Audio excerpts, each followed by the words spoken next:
యొక్క పరిస్థితులను గమనించి తక్షణం అతన్ని రిమాండ్ చేయాలనే ఉద్దేశంతో సుమారు 10:30-11 మధ్యలో అతన్ని గౌరవ మేజిస్ట్రేట్ గారి సమక్షంలో ప్రవేశపెట్టి జ్యుడిషియల్ రిమాండ్ కోరడానికి ప్రయత్నించే తరంలో నారాయణరావు తప్పించుకోవడం, ఆ యొక్క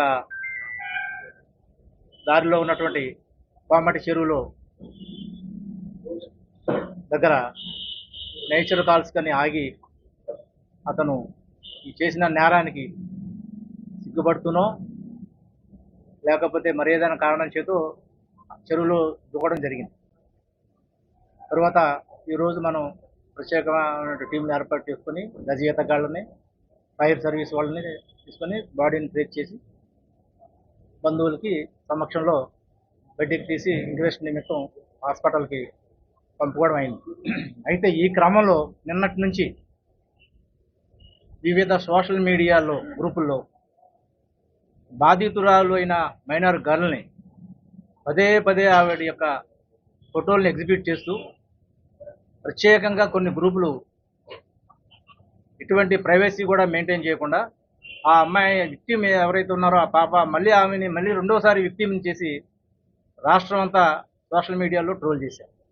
ఇది చాలా దారుణమైన పరిస్థితి. ఎందుకంటే మీ అందరికీ తెలుసు, విక్టిమ్ని మనం డిస్క్లోజ్ చేయకూడదు. విక్టిమ్ని ఇప్పటికే వాళ్ళు బాధితులు, వాళ్ళు మరొకసారి బాధితులు చేసి హింసించకూడదు అన్నది చట్టంలో ఉంది. పోక్సో యాక్ట్ 20 నుంచి 24 సెక్షన్లు క్లియర్గా చెప్తున్నాయి. ఇటువంటి పరిస్థితులను ఈ యొక్క విక్టిమ్ కానీ ఈవెన్ మైనర్ గర్ల్ అయితే ఇంకా సెన్సిటివ్గా విషయాలు ఎక్కడ చెప్పకూడదు. అయినా కానీ కొంతమంది గ్రూపుల్లో విచ్చలవిడిగా ట్రోల్ చేశారు. కొన్ని గ్రూపులను ఇప్పటికే మేము ఐడెంటిఫై చేసాం. అది ఏదైతే నేరం జరిగిందో హంసవరం గ్రామం నుంచి ఇది స్టార్ట్ అయిన ఈ ట్రోల్ చేయడం. ఆల్రెడీ ఆ గ్రామంలో ఉన్న కొంతమంది నాయకుల్ని, మహిళా నాయకుల్ని ఐడెంటిఫై చేసాం. అదేవిధంగా టౌన్లో కొన్ని గ్రూపులు ఐడెంటిఫై చేసాం. దయచేసి వారికి మేము చెప్తున్న విజ్ఞప్తి ఏంటంటే ఈరోజు సాయంత్రం 5 గంటల లోపుగా ఏవైతే గ్రూపుల్లో ఫొటోస్ ఉన్నాయో మైనర్ గర్ల్ ఫోటోలు కానీ, అదేవిధంగా ఎవరైతే సస్పెక్ట్ ఉన్నాడో నారాయణరావు యొక్క కొడుకు ఫ్యామిలీని, వాళ్ళ మైనర్ పిల్లల్ని కూడా ట్రోల్ చేస్తున్నారు. అది కూడా చాలా దారుణమైన పరిస్థితి. నారాయణరావు సస్పెక్ట్, అంతవరకు మేము ముద్దాయిని పట్టుకున్నాం, అరెస్ట్ చేశాం. వాళ్ళ ఫ్యామిలీలో ఉన్న లేడీస్ని కూడా ట్రోల్ చేయడం అనేది దారుణమైన విషయం. అది కూడా ఇప్పుడు వాళ్ళు కూడా వచ్చి టౌన్ పోలీస్ స్టేషన్లో రిపోర్ట్ ఇస్తున్నారు. వాళ్ళని కూడా ఐడెంటిఫై చేసాం. ఇమీడియట్గా ఆ ఫోటోలు కూడా రిమూవ్ చేయాలని కోరుతున్నాం. లేని పక్షంలో సాయంత్రం 5 గంటల తర్వాత నుంచి అరెస్టులు మొదలు పెడతాం. పోక్సో యాక్ట్ 20 నుంచి 24 ఇది ఏదైతే పోక్సో చట్టం ప్రకారం శిక్షలు ఉన్నాయో అవే శిక్షలు వీళ్ళకి కూడా వర్తిస్తాయి.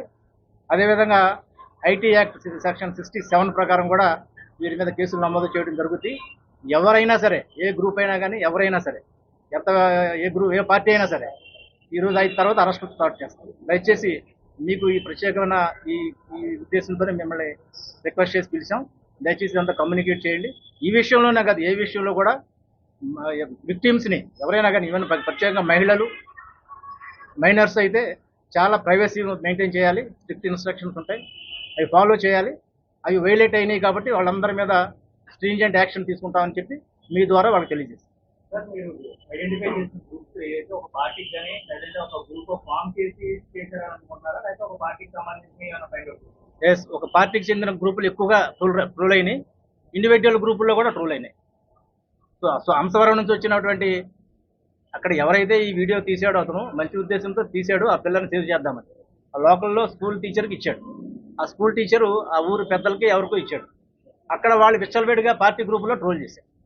అది చాలా అన్యాయమైన విషయం. అవన్నీ ఐడెంటిఫై అయ్యే వాళ్ళందరినీ అరెస్టులు చేస్తారు. డెఫినెట్గా కేసు పెడతారు. ఇంకోటి, నిన్న 5 గంటలు అరెస్ట్ చేశారు కదా, 24 గంటల టైం ఉంది కోర్టుని చేయడానికి. రాత్రి అదే చెప్పాను కదండి, మనకి ఇక్కడ టౌన్లో ఉన్నటువంటి సిచ్యువేషను, వాళ్ళ బంధువుల నుంచి ఉన్నట్టు కమోషను, వాళ్ళు అదర్ గ్రూపుల్లో ఉన్నటువంటి వాళ్ళు ప్రెషరు, టౌన్ కూడా ఫాలో అవ్వడం, అరెస్ట్ చేయడం, హైవే మీద ట్రాఫిక్ ఆపేయాలన్న స్థితికి వాళ్ళు వెళ్తున్నారు. కాబట్టి అంటే ఏ ఉద్దేశంతో చేశారో మాకు తెలియదు. మేము ముద్దాయినైతే అరెస్ట్ చేసాం.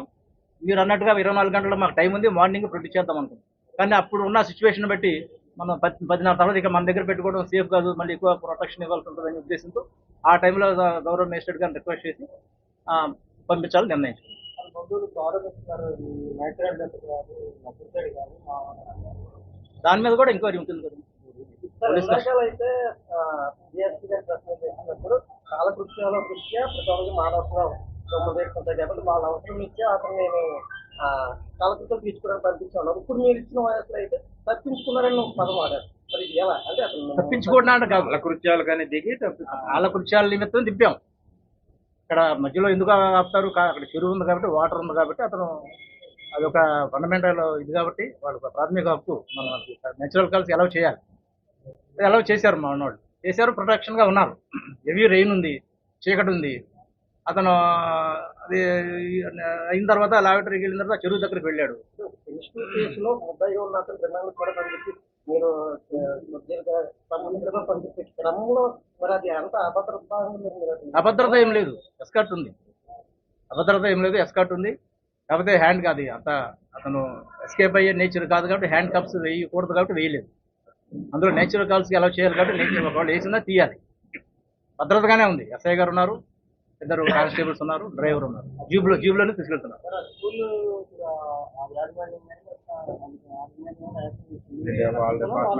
అది ఆల్రెడీ ఎడ్యుకేషన్ డిపార్ట్మెంట్ నిన్న వచ్చి వాళ్ళు వెరిఫై చేస్తున్నారు రికార్డ్స్. వాళ్ళు ల్యాబ్సెస్ ఏమైనా ఉంటే వాళ్ళు యాక్షన్ తీసుకుంటారు. మన వైపు అంతే. ఏమైంది అంటే అతను నోన్ పర్సన్ ఆ పాపకి తాతయ్య అని పిలుస్తుంది. ఆ పాపే లెటర్ రాసింది, మా తాతయ్య ఇచ్చారు నన్ను అలౌ చేయండి అని. దాని మీద అక్కడ ఉన్న ఇన్ఛార్జ్ ప్రిన్సిపల్ గారు ఇతను ఎవరంటే నువ్వు ఎవరంటే మా మనవరాలని చెప్పారు. ఎందుకంటే హాస్పిటల్లో ఇంజక్షన్ చేయించాలి, తన గతంలో మలేరియా ఫీవర్ వచ్చింది, కోర్స్ ఆఫ్ ఇంజక్షన్ ఉంది అని చెప్పాడు. దాని మీద అతను సంతకం తీసుకొని ఈ పాపని అడిగి వాళ్ళు అలౌ చేశారు. కాకపోతే అందులో వాళ్ళ ల్యాబ్స్ పేరెంట్స్ కన్సర్న్ తీసుకోలేదు అన్నది వాళ్ళకి బంధువుల అభియోగం. దాని మీద కన్సర్న్ డిపార్ట్మెంట్ యాక్షన్ తీసుకుంది. థ్యాంక్ యూ అండి. ఈ విషయం కొద్దిగా దయచేసి మీ ద్వారా అన్ని మానవత్వంతో అందరూ వ్యవహరించాలని మేము రిక్వెస్ట్ చేస్తాం. ముద్దాయిని విక్టిమ్ని మరొకసారి విక్టిమ్ చేసి వాళ్ళు మళ్ళీ ఎగైన్ మెంటల్ ఎగోనికి వెళ్ళి ఏదో మళ్ళీ అప్పుడు ఆ తల్లి నిన్న చాలా బాధపడుతుంది. ఏమన్నా మమ్మల్ని రోడ్డు మీద ఇచ్చారు, ఇప్పుడు మేము ఎలా బతకాలండి అని పాపం ఆ తల్లి పొద్దున్న సాయంత్రం గడుస్తారు. కాబట్టి దయచేసి అందరూ కూడా మానవత్వంతో వ్యవహరించి ఏదో వేరే ఉద్దేశాలతో గ్రూపులు పార్టీలు ఇవన్నీ కాకుండా మన బాధితుల్ని బాధితులాగానే చూడాలి తప్ప వాళ్ళని రోడ్డు మీదకి ఇచ్చి వాళ్ళ బ్రతుకుల్లో మనం పాడు చేయకూడదు అనేది మేము మా రిక్వెస్ట్. డెఫినెట్గా ఆల్రెడీ ఇప్పుడు ఎవరైతే సస్పెక్ట్ ఉన్నారో వాళ్ళకి ఇప్పుడు మీరు చూసారా ఇందాక అమ్మాయి కోడలు ఆ ఫోటోలు కూడా చూపించి మా పిల్లని, నా మైనర్ పిల్లని కూడా ట్రోల్ చేస్తున్నారని ఇమీడియట్గా రిపోర్ట్ ఇవ్వమని ఇప్పుడు రిపోర్ట్ ఇస్తుంది. ఆల్రెడీ ముద్దాయిలు పికప్ చేయడం స్టార్ట్ చేశాం.